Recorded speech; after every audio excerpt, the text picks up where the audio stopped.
Session 5, we are more than halfway done. I hope that you have learned lots of new things and have ideas to apply and utilize in your classroom beginning in the fall. And as you plan and think about some of the strategies and techniques you've been learning about, I know that you will use those in your classroom. So tonight, I'm going to share with you just some ideas and about games and activities. In session 5, you will be doing your second assignment, which is to design a game. Now, you can take a game that is popular or not an original game, and you can make it your own. You can change it. So I am really interested to see what you're going to do, and hopefully we'll be able to share those and learn about some different games and activities. So the objectives, not for this video session necessarily, but for session 5 is to look at some of those big ideas that we really haven't had time to discuss in great detail in chapters 4, 5, and 6. That's the thing with a course where we only have so many weeks. Obviously, you've got a text to read, we've got ideas and learning from the text as well as your activities and other things that you're doing. So we're going to take a little bit of time in this session to review some of the important ideas from those chapters. And then we're going to examine some of the word study activities, that Words Their Way that the authors have developed for the different stages of learning. And the 3 stages are the emergent, the alphabetic, and then the transitional stages. And you'll have some time to look at videos on strategies and ideas and techniques to utilize in your classroom with your students. And then I'm hoping that you know about word ladders. If you don't, it's a great game or activity that you can use with your students. So think about some of the ideas that you'll learn in this session. So what are some games that you like to play and that you've used with your students, and some things that you've done for word identification and activities? So for instance, one of the big ideas is some of the text that you use when you're reading aloud to your students. And you say, okay, we're going to play a game and see who can find all the words that have this sound or have a certain ending or have so many syllables or something like that.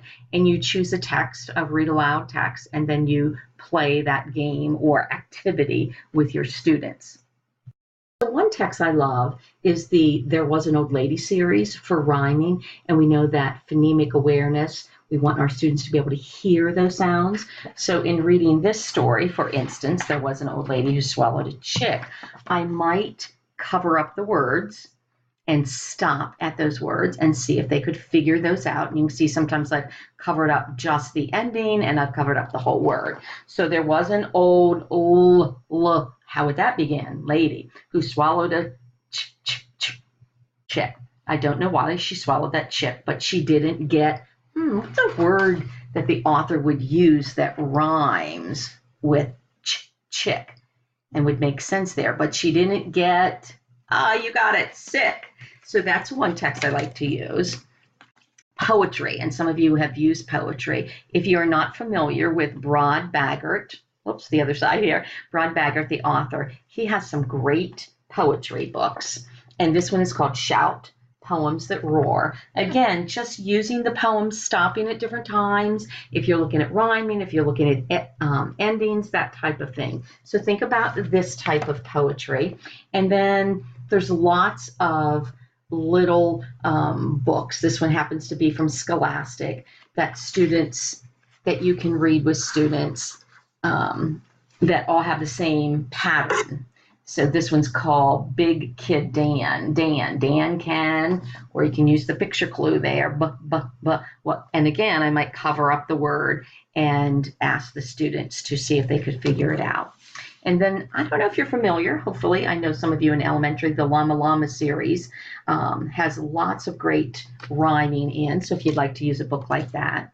One of the games or activities that I use a lot with students is to do sight words, and we talked about the difference between sight words. So this is one I just had made for one of my kindergarten classes that we played a bingo with it, and so these were some of the words that they still at the end of the year were having a difficult time with, and so each student had different boards, And that was just, I just called it bingo. And rather than just drilling the words, then we did something similar to that. When we were working with patterns with kindergarten, first graders, I tried to find a poem that had the pattern. For instance, I'm sure you can figure this one out. Can I get a pet? And then we've got the words yet, pet, vet, and let in the poem so that we would emphasize that.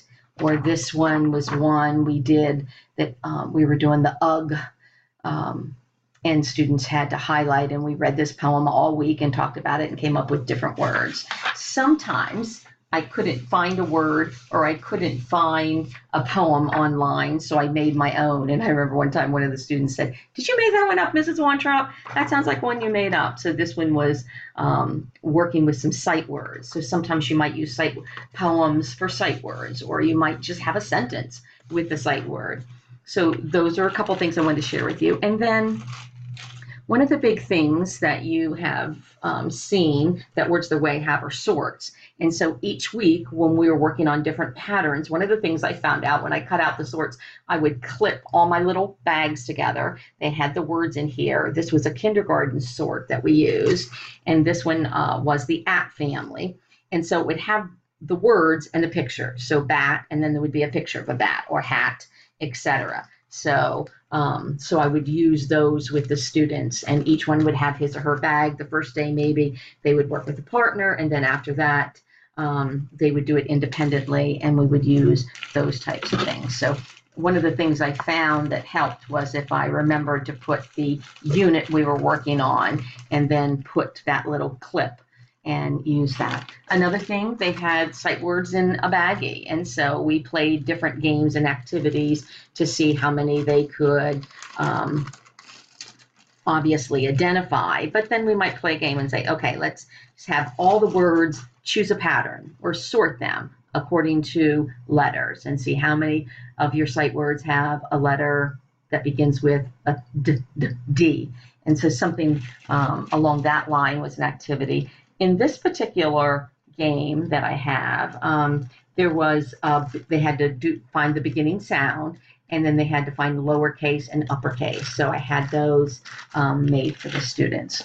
So think about some of the games and activities that you like. There are also lots of great word books. This one's called The Word Wizard, and one of the pages that I chose to share with you is this one, which I thought was a really neat idea in showing kids how you can take the letters and make different words. And so it says, early one morning, Anna was eating breakfast. She dipped her spoon into the bowl. The cereal letters spelled D-A-W-N.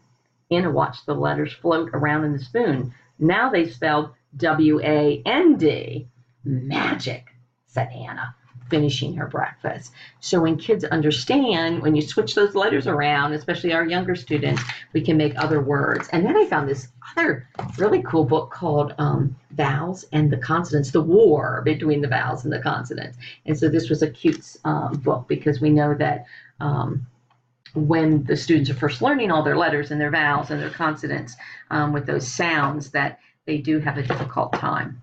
So there are games there's so many games out there nowadays in learning centers and educational sites that you can buy. And some of them are okay, but sometimes I like to get an idea and then make my own. So this was one that was in our reading specialist office. And this was a cute game that I adapted for the students. And this was the board. So a lot of times if you just get a board, you can play many games on it. And then this game had little word families, and so there were short E's, and so we would pull them out and we would do different activities, and then they would get to move their markers. Short U's, so we had all the different vowels and the different sounds, and then word parts. And this was a really cute one that I could use for lots of different purposes. So what are you using? What works for you? What do your students like? And there's so many online nowadays that you can get the bingo and all of those. That this was one that I got online that was called Phonics Builders, and that you from short vowels to the vowel teams to the silent E to bossy R, and then I just made the cards, ran those off, and made my own game. So that was an idea. And you can get those bingo boards, and those certainly are online that you can get. This was called Word Wall, ABC Word Wall Lotto. And I just put words we're working on each week. We would play this maybe one day. And then last but not least are my favorite. You know that I've shared these with you with the different word identification that I found online, instead of, especially for the younger children, instead of the big chart that we used in Harford County Public Schools. I would teach them eagle eye and lips the fish, stretchy snake. And then I had the bigger posters that we would post, and all week I would remind them, and we would be working on those. And one of the things I did with that was to get these really cute animals. Like this was the trying lion. I've given a lot of them away when I retired a couple years ago, but I kept a few. And so the students, when we were working on them, they would be out. And this was Skippy Frog, when you skip a word and go to the end of the sentence to see if you can figure it out. So whatever game or activity that you can use to motivate, engage your students, think about that. And have a great week. And I hope that you will continue learning about our word identification. Thank you very much.